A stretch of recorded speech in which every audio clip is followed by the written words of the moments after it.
Good evening and welcome to AIM Dance Summerfest 2025. We are in our week 2, night 2. It is the final night of AIM Dance Summerfest. And tonight I am joined by Kimberly and Tiffanee.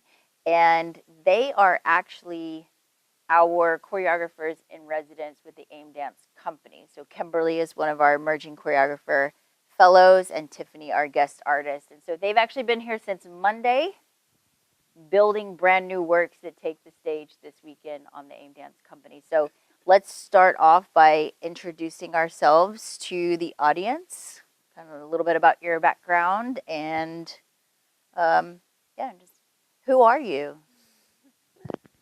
My name is Kimberly Vasileva. I was born in Lexington, Kentucky. I'm a first-generation Bulgarian-American artist.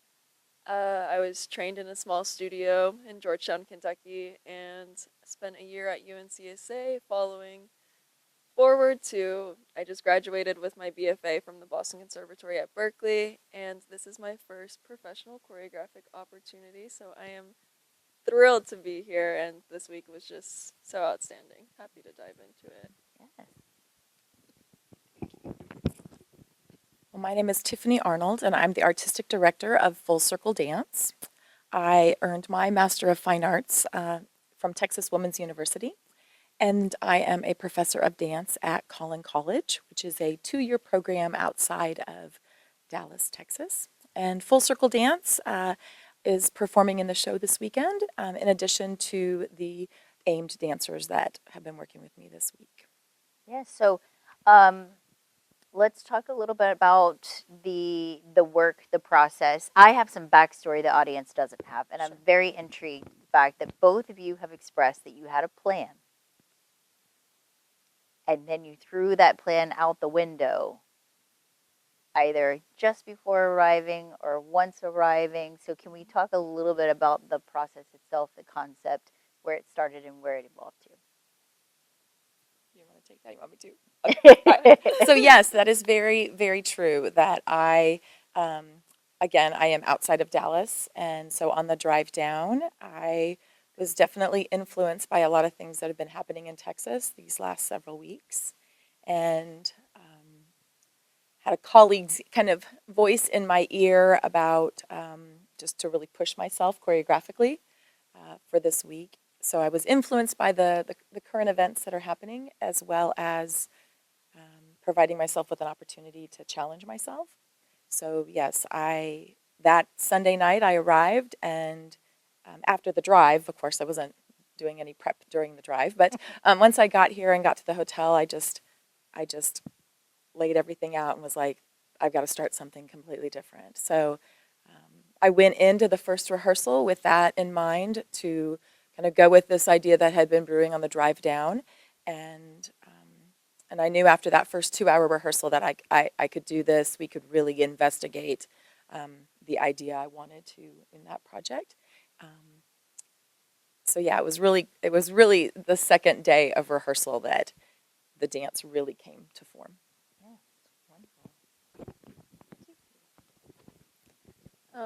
So I also came in with a concept in mind, and usually when I have choreographed in the past, I tend to have a structure of exactly the progression of where the piece will go, like a path that's clear to me and eventually clear to the dancers. But I came in with this concept and, for lack of better words, characters in mind for the dancers to represent, and we can dive into that later on as well. But I had that, and day one went smoothly. I assigned them all to their characters, but then I realized that I had to adapt to the dancers themselves and the artists, because what they were reflecting back to me was something that I needed to incorporate in order for the piece to represent the collective, I guess, rather than it just being about me and what I brought in. So choreographically, I decided to take a more creative process approach, which I wasn't planning on doing at all. I had in mind to make it more of a solo effort, but I could see that the dancers were really interested in contributing their efforts, and I wanted to know them in a way that was more than just me putting myself onto them, but I wanted it to become a collaborative process. So by day 2, I kind of threw out like my idea, and I was like, okay, we're all making phrases today. And then from there, we did the rearranging, the directing here and there, and then it just became a huge puzzle that I had 2 more days to put together. Yes. So entering day 3, I was freaked out. It's like, I have all these puzzle pieces. I have no idea what I'm going to do with them. And they were thankfully very patient with me. And then by the end of day 4, a piece was done. Magic. Like magic. It just unfolds like Yeah. magic when you open that up. Yeah. I think that's something that's really unique about this particular company is that they all have a degree in this. They've all been through the process. They have their own voice. They have their own creative processes. And I know working with me, I very much appreciate that collaborative effort as well. And giving them those different experiences of being able to say, no, this choreographer wants something specific, and how do we navigate? How do we negotiate? How do we learn what that feels like? But then when someone does want to collaborate, to what extent do they want to collaborate? And what does that feel like? And what does that look like? So I'm happy to hear. It sounds as if they rose to the occasion and assisted Absolutely. you in bringing this work together. So knowing that you shifted your plan, are you still satisfied? I would say so. I think that I tend to make like great expectations for myself, especially when it comes to choreography, because it is like a way that I pour my soul into work, and so I wanted to like have some sort of expectation. But coming into this, I knew that I couldn't have an expectation because there were so many mysterious factors that I would not know until they were right in front of me. So I am so satisfied and beyond pleased with how it did end up. Wonderful, wonderful. Tiffanee, how about you? So yeah, I was probably one of those choreographers that really was a little bit more about them doing what I wanted them to do. In my experience in doing residencies, have found that the time needed to really nuance the mutual give and take between performers and choreographers takes a little longer than 10 hours. So for me, I definitely had my movement phrases and my idea and where I wanted to go, and then the sense of true give and take between myself and the performers came in our last rehearsal, where we went into our more intimate section of my piece, and that's where we really are supporting one another in community. That's what the piece is in that final section. Is about finding areas of support and being held in times of crisis. And how do we, instead of at times of crisis, fight against one another, can we come together and be held by one another? So that last section in the piece is probably the one that was the most mutual. And I think by the time I got to the 4th rehearsal day, I had already built that community with them. I think if I would have started with that process on the first day, I didn't really know these dancers, and they didn't know me. So I think I needed 3 full days of getting to know them for me to have the success in the 3rd section of that community. So I feel that they have done an excellent job of embracing my idea and coming together. And I'm very pleased with the work. Yeah. Yes. I mean, that is one of the big challenges. I mean, let's list the challenges. Challenge number 1, I'm about to step into a studio with a group of strangers that I've never worked with before. I don't know how they move. They don't know how I think. They don't know what I want.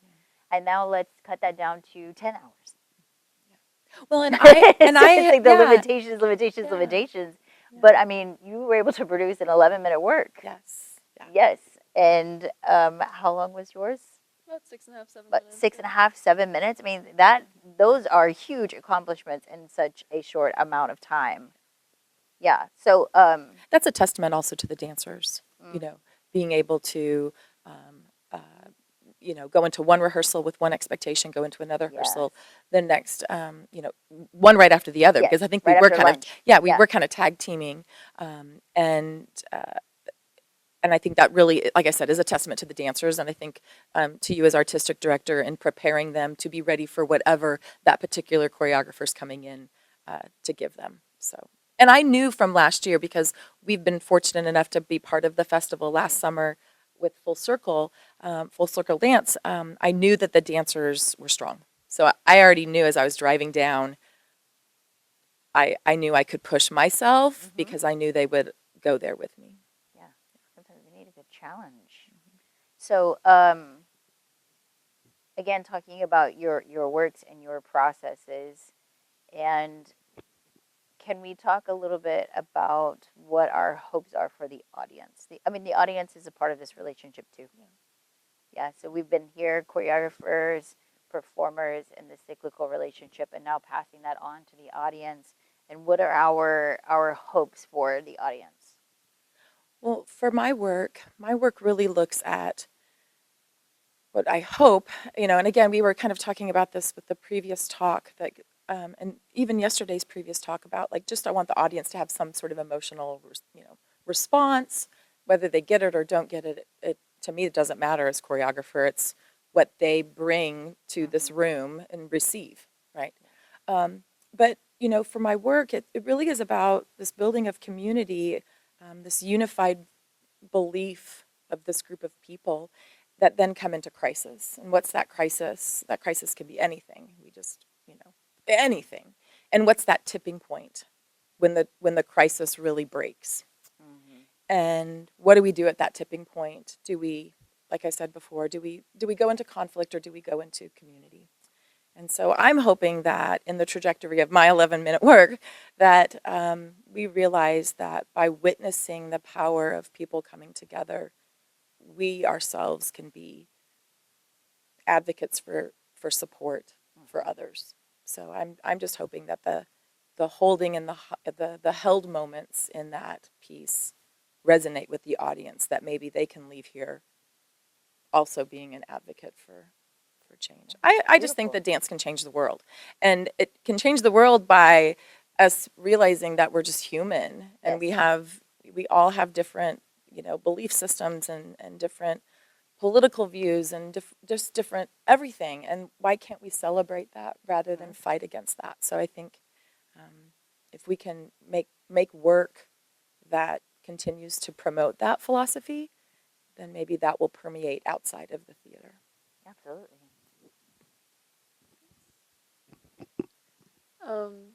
I would say that for me, my work was an opportunity to explore and reflect on some things in my own past.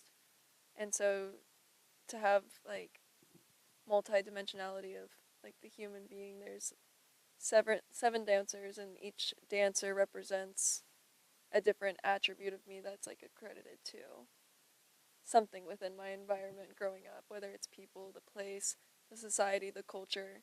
So I guess the humanity that reflected back within the piece is what I'm hoping for the audience to see, so that they can maybe resonate with one of the characters, one of the dancers, and see themselves within the work, because it is, I would say, a more, not necessarily pedestrian approach, but like there's humanity within the work, and it feels to me watching it now that it's finished like relatable to, let's say, the non-dancer, or accessible to understanding. It's not necessarily served on a platter, but to me, like, it feels like seeing a film, but if it were on the proscenium stage. Yeah.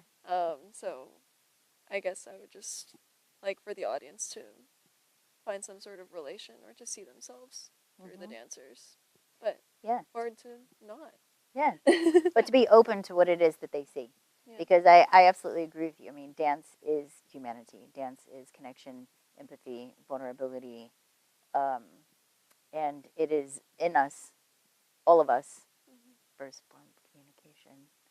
Right? I mean, I could go into all of my theories. Yes, I was being teased about all of my hand gestures. I'm sitting here trying to hold my hands down because apparently they could be distracting, right? So, I mean, even this in our movement is a part of the conversation.